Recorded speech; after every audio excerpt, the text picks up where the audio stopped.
명사의 신앙에서 동사의 신앙으로, 명사의 신앙에서 동사의 신앙으로라는 제목으로 말씀 나눌 때에 하나님께서 오늘도 은혜 주실 줄 믿습니다.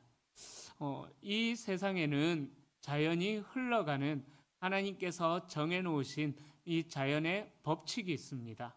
우리나라 같은 경우에는 사계절이 뚜렷하잖아요. 그래서 봄이 가면은 여름이 오고, 여름이 가면은 가을이 오고, 가을이 가면은 겨울이 오고. 자, 우리나라는 이렇게 뚜렷한, 요즘은 뚜렷하다라고 이야기하기가 좀 어려운 우리나라가 된 것 같아요. 요즘은 우리나라의 봄, 가을이 없어지는 것 같아요.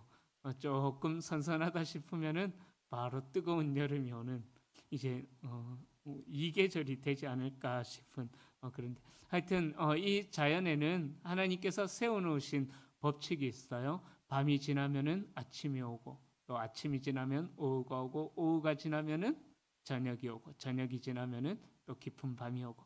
자, 그런 법칙이 있죠. 자, 이렇게 자연계에 하나님께서 세우신 법칙이 있듯이 영적인 세계에도 하나님이 원하시는 법칙이 있다라는 것입니다. 그런데 우리 신앙생활에 있어서 갈등을 느끼는 것 중에 여러 가지 이유 중에 하나가 이 두 세계 간의 혼동이 있을 때에 우리는 신앙생활하면서 갈등을 느끼게 되는 것입니다. 예를 들자면은 이 자연 세계의 하나님의 법칙을 이 자연 세계의 법칙을 하나님의 세계에 적용한다든지 아니면은 또 하나님의 세계의 법칙을 이 자연 세계에 또 적용하려고 하면은 갈등이 일어나게 말이죠. 일어나게 되어 있습니다. 자, 이 세상은 왜냐하면은 상식, 합리성, 논리성 이런 것들이 기초가 되어서 이 세상이 운영이 되어지지만 그러나 하나님의 세계의 운영이 기초가 되는 원리는 바로 하나님을 향한 믿음이다라는 거죠. 자, 그런데 우리는 어릴 때부터 이성과 상식, 논리성을 맞춰서 이 세상에 일어나는 법칙들을 이해하도록 훈련을 받고 교육을 받으면서 자라왔습니다. 자, 그것이 크다 보니까는 하나님의 어떠한 영적인 원리들을 우리의 삶에 적용하려고 할 때에 그것이 나의 논리성, 나의 합리성, 나의 이성과 반대되어지다 보니까는 우리가 하나님의 세계를 이해하려고 하다 보니까는 거기에서 갈등과 고민이 생기게 된다라는 거죠. 많이 들어보셨던 이야기일 겁니다. 외줄타기. 어떤 이제 외줄타기의 고수가 나야가라 폭포에서 외줄을 타고 나야가라 폭포를 건너갑니다. 몇 번 왔다 갔다 하고 이 외줄타기 하시는 분이 이제는 자전거를 타고 그 길을 또 몇 번 왔다 갔다 합니다. 사람들이 박수치고 이제 와 정말 멋있다고 난리가 났죠. 자, 그렇게 자전거를 타고 몇 번 왔다 갔다 하고 나서 이 외줄타기 하시는 분이 그 모여있던 수많은 청중들을 향하여서 이렇게 물어봅니다. 제 뒷자리에 자리가 비어 있는데 처음에는 이렇게 이야기해요. 제가 계속해서 왔다 갔다 하는 것을 보셨는데 제 뒷자리에 자리가 있는데 여기에 사람을 태워서 왔다 갔다 할 수 있다라는 것을 믿으십니까? 그러니까는 사람들이 예 하면서 그럼 믿습니다 하면서 충분히 할 수 있을 것 같습니다 하면서 박수치고 막 환호성을 질러요. 그렇다면은 가장 앞에 있는 당신이 나와서 제 뒷자리에 타십시오. 그러니까는 그 사람이 고개를 절레절레 흔들었다라는 이야기. 안 됩니다. 나는 그 정도 믿음이 없습니다. 그런 이야기를 했다는 그런 이야기 한 번쯤은 다 들어보셨을 것입니다. 여러분, 우리는 신앙생활하면서 자주 믿습니다라는 고백을 합니다. 우리가 예배 드리면서 신앙 고백을 할 때도 전능하사 천지를 만드신 하나님 아버지를 내가 믿사오며부터 시작해서 계속해서 우리가 믿습니다 고백을 합니다. 또 우리는 찬양할 때도 이따가 부를 찬양 중에도 그런 고백이 나오는데 전능하신 나의 주 하나님은 하면서 그 하나님을 믿습니다라고 고백하기도 합니다. 또 기도할 때도 하나님을 믿습니다라고 고백을 하기도 합니다. 그런데 이 믿습니다라는 이 고백이 우리의 삶에서 얼마나 나타나고 있는가? 그것은 우리의 입술의 고백과는 별개의 문제가 된다라는 것이죠. 그래서 진정한 믿음이 무엇인가? 오늘 본문 바울은 아브라함을 예시로 들면서 우리가 가져야 할 믿음이 무엇이고 또 우리가 이루어야 할, 살아내야 할 믿음의 삶이 무엇인가? 그것을 우리에게 오늘 바울이 아브라함을 예시로 알려주고 있습니다. 이 바울이 아브라함을 예시로 들면서 우리에게 강조하고자 하는 것은 결론적으로 이야기하자면 우리의 믿음은 명사형이 아니라, 그러니까 어떤 정의를 내리는 것에서 그치는 것이 아니라 동사형이 되어야 된다. 우리가 가진 이 믿음은 삶 속에서 실천으로 나타나야 된다라는 것을 우리에게 바울이 결론적으로 이야기하고 있습니다. 자, 그래서 이 로마서 4장은 세 부분으로 나눌 수가 있는데요. 1절부터 9절까지는 아브라함이 받았던 의가 무엇인가 그것을 이야기하고 있고요. 그리고 9절부터 17절은 아브라함은 모든 믿는 자의 조상이 되었다라는 것을 이야기합니다. 자, 그리고 18절부터 25절에서는요. 아브라함이 하나님을 믿어서 의롭다 함을 받았는데 아브라함이 믿었던 그 믿음이 무엇인가?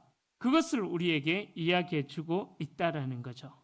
자, 아브라함의 이야기를 바울이 해석하면서 우리에게 믿음이 무엇인가를 설명해 주고 있는데 그 믿음이 우리의 삶 속에서 나타나는 믿음이 되어야 된다라는 것을 이야기하고 있는데 바울이 이야기하는 이 믿음을 우리가 다시 한 번 더 짚어보면서 우리가 어떠한 믿음을 가져야 될지 또 우리의 가진 믿음이 어떻게 삶으로 나타나야 될지 한번 살펴보면서 은혜를 나누고자 합니다.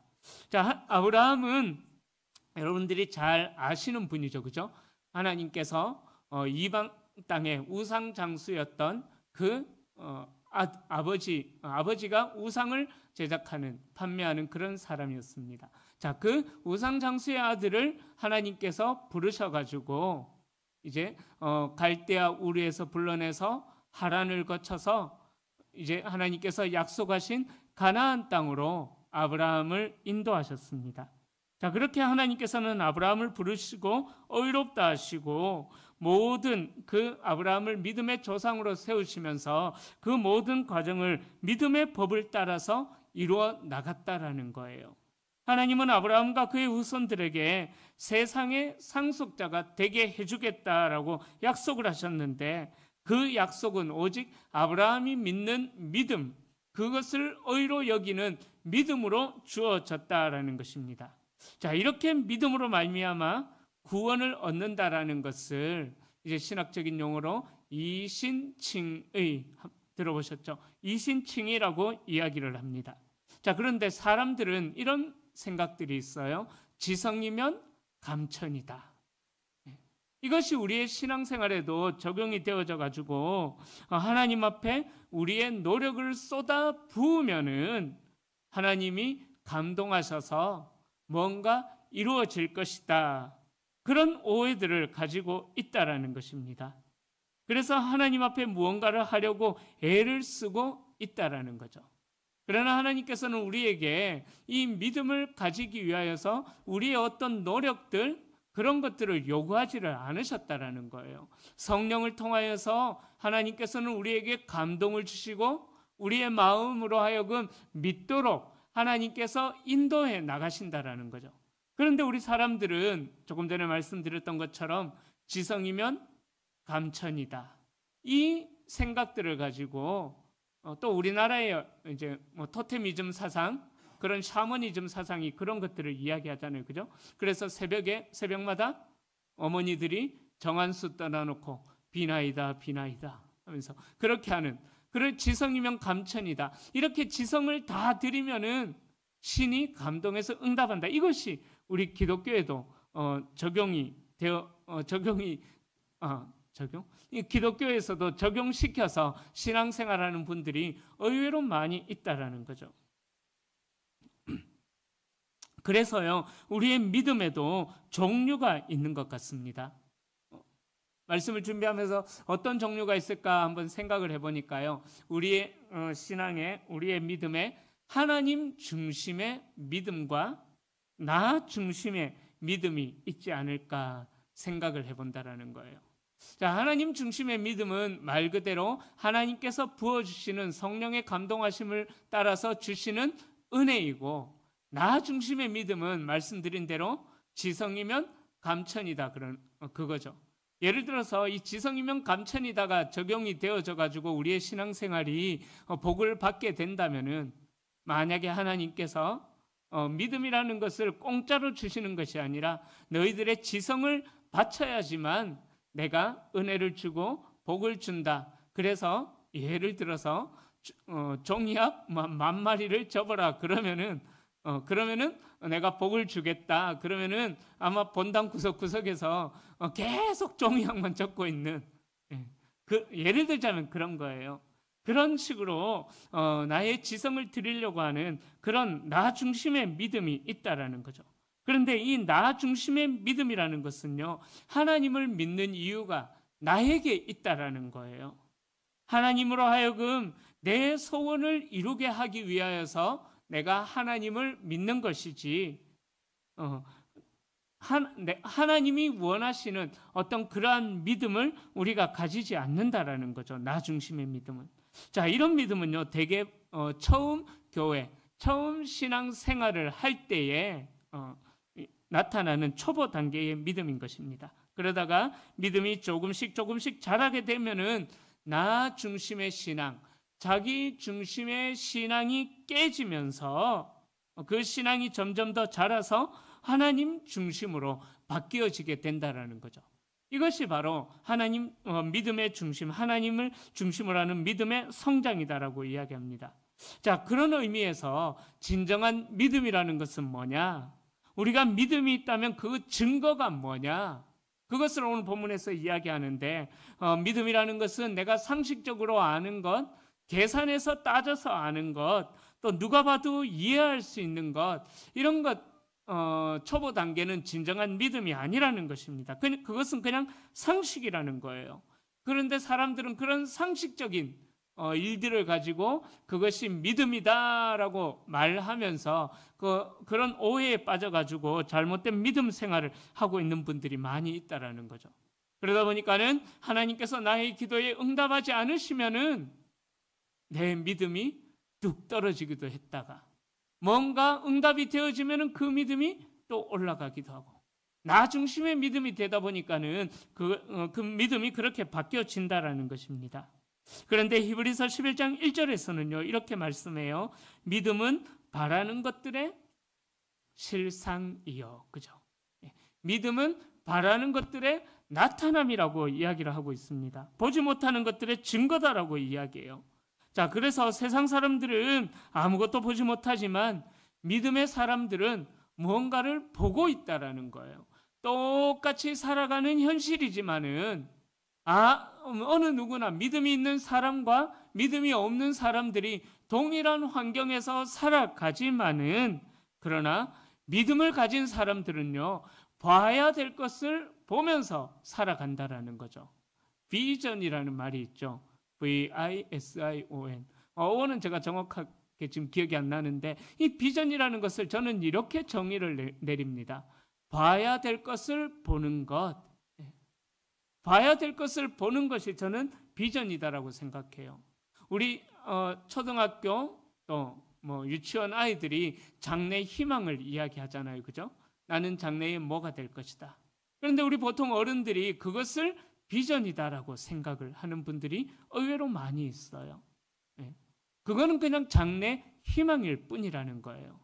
비전이라는 것은 뭐냐 하면은 그 장래 희망을 넘어서서, 예를 들자면 내가 무언가 되고자 했다. 그러면 그 되고자 했던 것을 이루고 나서 어떠한 삶을 살아갈지를 바라보는 것, 저는 그것이 비전이다라고 생각을 합니다. 그러기에 우리 아이들이 어릴 때부터 비전을 가져야 되는 거예요. 장래 희망을 뛰어넘는 비전을 가져야 된다라는 거죠. 장래 희망이 목표가 아니라 그 비전이 목표가 되어서, 그 비전이 목적이 되어서 그 비전을 이루는 삶을 살아가는 그러한 꿈, 그러한 비전을 가져야 된다라는 것입니다. 자, 바울이 바로 오늘 본문에 제시하는 아브라함이 그런 사람이었다라는 거예요. 눈에 아무것도 보이지는 않지만은 하나님께서 제시해 주셨던 그 약속 하나, 하나님께서 말씀해 주셨던 그 말씀 하나만 붙잡고 보이지 않는 세계를 바라보며 자신을 통하여서 이루실 하나님의 역사를 믿음으로, 비전으로 바라보면서 아브라함이 나아갔다라는 거예요. 자, 그래서 히브리서 11장 1절이 믿음은 바라는 것들의 실상이요 보지 못하는 것들의 증거다라고 이야기했다라는 것입니다. 자, 그러니까 믿음이라는 것은 현실을 추구하면서 사는 것이 아니라 믿음이라는 것은 비전을 추구하면서 사는 사람들에게 어울리는 단어가 되는 것입니다. 자, 그래서 18절에 보면은요, 아브라함은 바랄 수 없는 중에도 바랐다라고 그렇게 이야기합니다. 자, 이 바랄 수 없는 중에 바랐다라는 헬라어의 말을 직역하면은요, 어떤 의미가 있냐면은 소망을 거슬러 올라가서 소망 위에 믿었다라는 그런 의미가 있어요. 자, 그러니까 더 쉽게 이야기하자면은 인간적으로 볼 때에 아무런 소망이 없는 그런 상황입니다. 눈이 깜깜한 것처럼, 감고 있는 것처럼 아무것도 보여지지 않는 그런 현실의 상황을 살아가고 있지만, 눈에 보이지 않는 그 현실을 넘어서서 인간적으로 소망이 없는 상황 속에서도 믿음으로 소망을 품었다. 바로 18절에 이야기하는 바랄 수 없는 상황에도 바랐다라는 의미가, 그런 의미가 있는 거예요. 그렇죠. 아브라함의 현실은 소망이 없었습니다. 100살이 된 노인이고 아내는 99이 된 여인이었습니다. 당연히 아이를 가질 수가 없는 상태였죠. 그러나 아브라함은 하나님의 약속을 붙들었다라는 거예요. 하나님의 말씀을 현실보다 더 신뢰했기 때문인 것입니다. 그게 믿음이라는 거예요. 여러분, 믿음이라는 것은요, 그냥 무식하게 현실을 무시하는 것, 내가 살아가는 현실에 아무 문제가 없다, 그냥 무식하게 그렇게 신념을 가지고 살아가는 것, 이것이 절대로 믿음이 아닙니다. 믿음은요, 현실보다 더 큰 하나님을 바라보는 것, 그것이 바로 믿음이라는 거예요. 그래서 19절이 그것을 이야기합니다. 19절 말씀 우리 함께 읽어보겠습니다. 그가 100세나 되어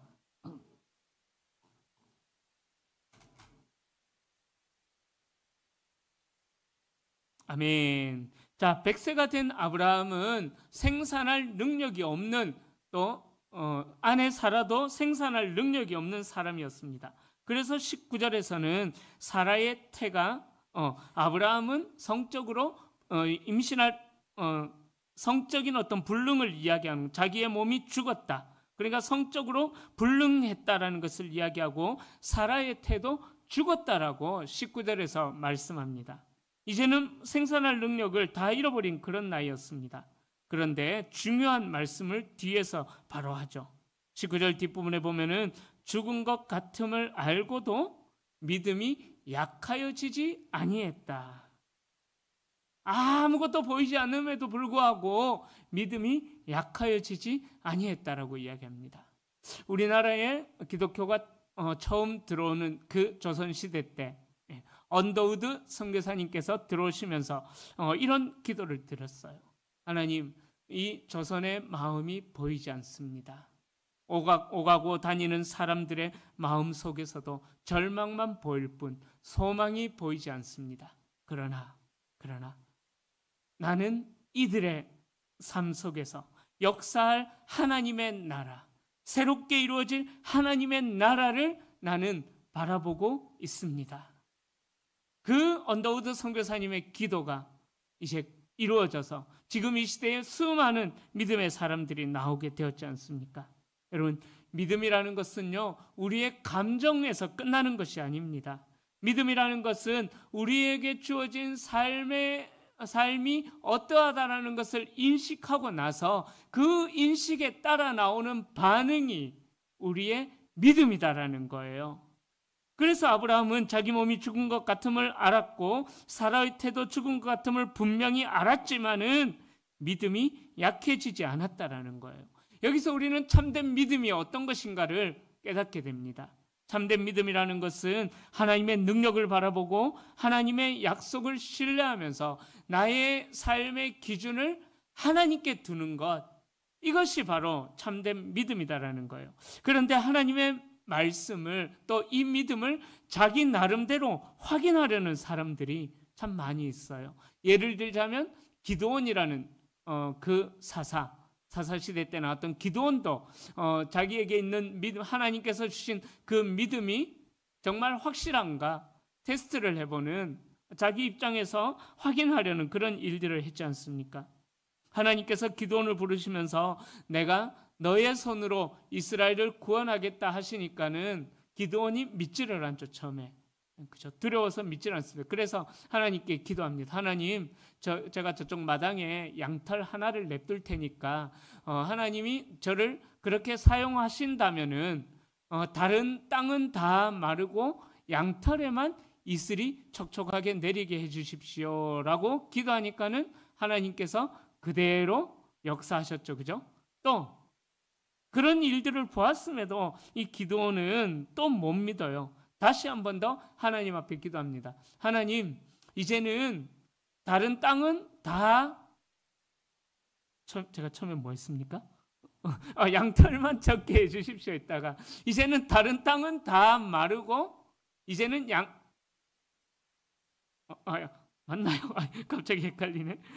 다른 땅은 다 마르고 다른 땅은 다 적고 양털만 마르게. 하여튼 그거 있잖아요. 그거 두 개. 갑자기 헷갈려. 다른 땅은 다 하여튼 그렇게. 그죠? 자, 그 표적을 보았음에도 불구하고 하나님께서 확실하게 보여주었음에도 불구하고 하나님께서 주신 그 확신을 자기의 믿음의 기준을 따라서 확인하려는 그러한 표적을 구했다라는 거죠. 여러분, 기드온의 사건을 통해서 우리가 한번 생각해 볼 게 있어요. 기드온이 궁극적으로 신뢰한 것이 정말 무엇이었을까? 하나님의 말씀을 신뢰했을까? 아니면은 양털을 신뢰했을까? 아니면 자기의 판단을, 양털이 적고 양털이 마르고 그것을 보면서 내가 한번 나가보겠다, 자기의 어떤 판단을 신뢰를 했을까요? 모르겠습니다. 무엇을 신뢰했을지. 여러분, 우리는 믿음을 어떻게 생각해야 할지 아브라함과 이 기드온, 제가 예를 들은 이 기드온을 비교해 보면은 충분히 알 수가 있습니다. 하나님이 인정하시고 오늘 본문에서 바울이 서술한 아브라함의 믿음은 기드온의 믿음과는 완전히 결이 다르다라는 거죠. 하나님께서 아브라함에게 약속을 주셨어요. 내가 너의 자손을 바닷가의 모래같이 하늘의 별과 같이 많게 해줄 것이다 라고 말씀을 주시자마자 아브라함은 하나님의 약속의 말씀을 믿고 생판 가보지 못했던, 처음 가보는 땅이었던 그 땅을 향하여서 믿음의 발걸음, 75세가 된 어르신 나이가 되어가지고 믿음의 발걸음을 내디뎠다라는 것입니다. 아브라함은 자기가 많은 후손을 둘 상황이 있어서 믿은 것 아니죠. 그죠? 객관적인 상황으로 보면은 아브라함에게 후손이 생긴다는 것은 너무나 불가능한 일이었습니다. 그러나 아브라함은 그런 불가능의 상황 속에서도 믿을 수 있도록 어떤 표적을 요구하지를 않고 그냥 순종하고 믿음으로 발걸음을 옮겼다라는 거예요. 아브라함은 그냥 말씀하신 하나님을 믿었다라는 것입니다. 객관적인 상황과 주관적인 상황을 모두 다 내려놓고 오직 하나님의 말씀만 신뢰하고 떠나갔다라는 것입니다. 자, 그 아브라함의 믿음을 20절과 21절에서 이렇게 평가하죠. 믿음이 없어 하나님의 약속을 의심하지 않고 믿음으로 견고하여져서 하나님께 영광을 돌리며 약속하신 그것을 또한 능히 이루실 줄을 확신하였으니. 아멘. 자, 이 말씀은 아브라함이 그렇게 믿음의 발걸음을 내딛었을 때에 믿음으로 강해졌다라는 그런 의미가 있는 것입니다. 아브라함은 그렇게 순종의 발걸음으로 믿음의 발걸음을 내디딘 그 삶의 현실을 통하여서 그의 믿음이 더욱더 강해졌고 그로 인하여서 하나님께 영광을 올려드렸다라고 그렇게 말씀하고 있는 것입니다. 20절에서는 죽은 것 같음을 알고도 그 믿음이 견고하여졌다라고 이야기하는 거죠. 약속하신 것을 능히 이루실 줄을 확신해서 더 나아가서 하나님 앞에 영광을 올려드렸다고 성경은 아브라함의 믿음에 대하여서 그렇게 평가를 내리고 있는 것입니다. 여러분, 우리의 신앙은요, 뜬구름을 잡는 것처럼 추상적인 것이 우리의 신앙이 절대로 아닙니다. 신앙은 우리의 현실이고요, 우리의 삶이 신앙인 것입니다. 여러분, 오랫동안 신앙생활 하셨을 것입니다. 어떤 분들은 20년, 어떤 분들은 30년, 어떤 분들은 70년 넘도록 신앙생활 하신 분들도 계실 것입니다. 그러다 보니까는 우리가 아는 거는 정말 많습니다. 그런데 스스로 한번 질문해 볼 수 있기를 바랍니다. 우리가 알고 있는 것이, 우리가 믿고 있는 것이 내 삶에 얼마나 역사하고 있는지, 내가 믿고 있는 그 믿음이 얼마나 내 삶이 되었는지, 아브라함처럼 내가 믿고 있는 하나님을 향한 그 믿음이 내게 얼마나 삶이 되었는지, 다시 한 번 더요, 내가 믿고 있는 그 믿음이 나에게 있어서 얼마나 삶이 되었는지, 내 생활이 되었는지 스스로 질문을 해봐야 된다는 거예요. 여러분, 명사화된 신앙이 바로 동사화된 신앙으로 변해야만 한다라는 것입니다. 우리가 진짜 믿는다면은 그 믿음은 우리의 삶으로 나타나게 된다라는 거죠. 우리의 삶의 태도, 우리가 선택하는 것, 우리의 말하는 것, 우리의 결정하는 것, 우리의 행동하는 것, 믿음은 그렇게 우리의 삶을 변화시켜 나가는 능력이 된다라는 거죠. 그러기에 믿음 안에서 사는 사람들은 언제나 이런 것들을 생각해요. 하나님의 나라를 위하여서 내가 어떻게 살아갈 것인가? 내가 나를 위해서 어떻게 행할 것인가를 고민하는 것이 아니라 하나님께서 나를 통하여 어떤 일을 행하실 것인가, 그것을 비전으로 삼고 바라보면서 살아가는 것이 믿음의 삶이다라는 거예요. 여러분, 우리는 흔히 이렇게 말합니다. 하나님, 나는 하나님을 믿지만 내 현실이 너무 어려워서 내 현실이 내 믿음을 받쳐주지 못해서 삶으로 드러내지 못합니다. 아닙니다. 잘못된 고백이에요. 진짜 믿음은요, 진짜 믿음은 아브라함처럼 불가능한 현실을 뚫고 나가게 되어 있다라는 것입니다. 믿음은 현실을 무시하지 않아요. 절대로 현실을 무시하지 않습니다. 그러나 현실의 벽에도 갇히지 않는 것이 믿음이다라는 거예요. 그래서 믿음은 눈에 보이지 않는 하나님의 약속을 붙잡고 우리에게 주어진 오늘의 삶을 살아내는 것, 그것이 믿음의 삶이다라는 거예요. 자, 아브라함이 실제로 그런 삶을 살았죠. 75세가 되어서 고향 땅을 떠나서 가나안 땅을 향해서 나아갑니다. 그리고 100세가 되어서 얻었던 아들 이삭도 하나님의 명령에 따라 바치려고 했습니다. 여러분, 아브라함을 볼 때에 믿음은 그저 감정, 생각에서 끝나는 것이 아니라 삶으로 이어져야 된다라는 것을 우리는 아브라함을 통해서 알 수가 있습니다. 여러분, 이 아브라함을 믿음을 보면서 저는 이런 생각들을 해봐요. 내게 있는 믿음이라는 것은 내 전 존재를 걸어야 되는 거다. 내 전 존재를 걸어야 되는 것이 믿음이다라는, 내 전 존재를, 내 모든 존재를 다 걸고 살아내는 것, 이것이 저는 믿음이다라고 아브라함을 보면서 느끼게 됩니다. 여러분, 이 믿음이 아브라함에게만 요구되는 것이었을까요? 아니죠. 바울은 이것을 아브라함의 개인의 일로 끝내지 않았습니다. 그래서 오늘 본문 24절에 보면은요, 오늘 이 시대를 살아가는 저와 여러분들에게도 이야기를 하고 있어요. 오늘 우리를 위함이다, 의로 여기심을 받을 우리도 위함이다라고 본문이 이야기를 하고 있는 것입니다. 바울은 그냥 아브라함의 믿음을 아브라함에게서 끝나는 것이 아니라 이 시대를 살아가는 저와 여러분들에게도 요구하고 있다라는 거예요. 아브라함의 믿음이 단지 개인의 경험이 아니라 우리 모두에게 적용이 되어져야 된다라는 것을 바울이 강조하고 있는 것입니다. 여러분, 불가능을 가능케 하실 하나님의 능력을 믿는 믿음, 이 믿음이 저와 여러분들에게도 있어야만 하는 것입니다.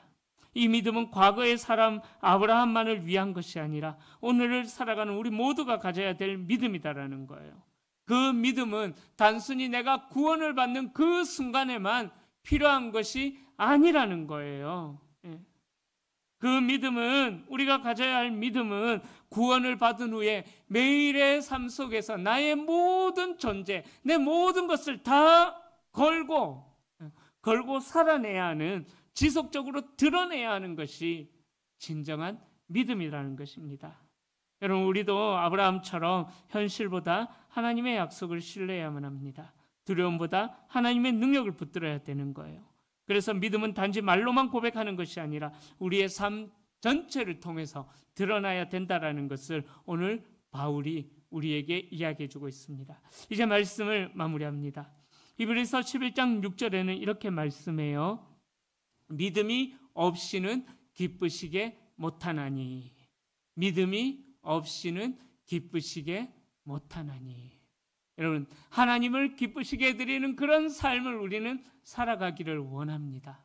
그런데요, 우리가 실제로 하나님을 기쁘시게 하는 믿음이 있는가?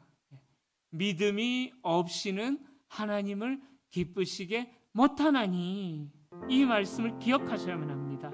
여러분, 하나님을 기쁘시게 하려면은요, 하나님을 기쁘시게 하는 삶을 살기를 원한다면은요, 아브라함이 가졌던 이 믿음을 우리도 가져야만 하는 것입니다. 비록 눈에 보이지 않는다고 할지라도 하나님의 약속, 하나님의 말씀을 신뢰하십시오. 믿음은 단순히 우리가 선포한다고, 선언한다고 되는 것이 아닙니다. 믿음은 명사가 아니라 동사입니다. 믿음은 명사가 아니라 믿음은 동사입니다. 움직이는 것입니다. 그러기에 믿음이라는 것은 우리의 삶 전체를 통해서 드러나야 하는 것입니다. 믿음이 없다면은, 드러나는 믿음이 없다면은, 삶으로 드러나는 믿음이 없다면은 그것은 그냥 말만 그리스도인일 뿐이라는 거예요. 하지만 믿음으로 삶을 살아낸다면은, 믿음의 삶을 살아낸다면은 그 삶은 하나님을 기쁘시게 하는 것이고요, 또 우리로 하여금 하나님의 나라를 세워나가는 능력이 되게 하실 줄로 믿습니다. 말씀을 마무리하면서 바라기는 아브라함처럼 현실보다 더 크신 주님을 신뢰하고 그 믿음을 삶으로 살아내서 고백하는 것에서 머무르는 것이 아니라 믿음을 고백하는 데서 더 나아가서 삶으로, 동사로 살아내는 우리 모든 성도님들이 다 되시기를. 그래서 정말 아무것도 보이지 않는 삶의 어려운 현실 속에서도 하나님의 나라를 날마다 누리며 살아가는 우리 모든 성도님들이 다 되시기를 주님의 이름으로 축원합니다. 우리 함께 찬양하며 또 기도하겠습니다. 세상